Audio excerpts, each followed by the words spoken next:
dan dia antara sepupu Nabi sallallahu alaihi wasallam. Sayyidina Zubair bin Awam, isteri kepada Awam, mak Sayyidina Zubair, Safiyah bintu Abdul Muttalib. Safiyah bintu Abdul Muttalib, makcik kepada Nabi sallallahu alaihi wasallam. Lepas tu Awam adik-beradik dengan Khadijah radhiyallahu anha. Jadi Khadijah radhiyallahu anha makcik belah ayah kepada Sayyidina Zubair bin Awam. Nabi sallallahu alaihi wasallam sepupu Sayyidina Zubair bin Awam belah ibu. Radhiyallahu anhu. Awam, ayah Zubair, dia meninggal masa tu Zubair bin Awam masih kecil lagi. Jadi dia dibesarkan oleh Naufal, Waraqah bin Naufal. Biasa orang dengar lah Waraqah bin Naufal ni kan. Naufal tu dia pakcik belah ayah kepada Sayyidina Zubair bin Awam. Jadi Naufal dia tengok semasa Naufal jaga ni, Naufal tengok Safiyah bintu Abdul Muttalib, mak kepada Zubair bin Awam ni, berkeras, sangat-sangat berkeras dalam mendidik Zubair bin Awam.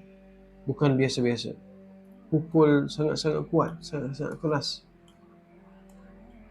Jadi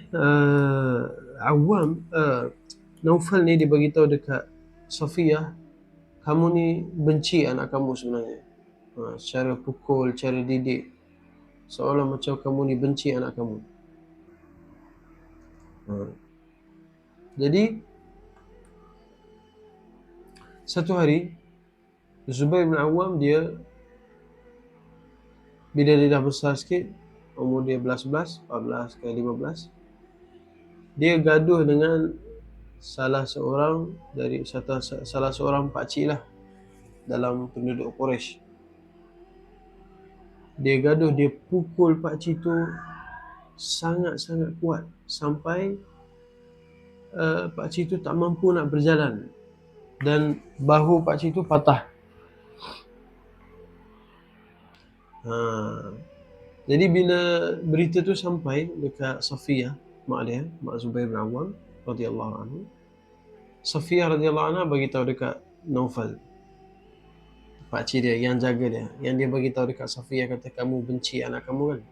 Safiyah radhiyallahu anha bagi tahu, saya didik anak saya untuk dia jadi macam ni. Satu orang yang kuat, yang gagah, yang berani, yang berpendirian, yang tegas. Lepas tu Safiyah radhiyallahu anha bagi tahu dekat pakcik yang kena pukul tu, dia bagi tahu kat dia, kata macam mana anak saya budak kecil yang ringan, yang senang nak dipukul, ataupun yang tegas, ganas.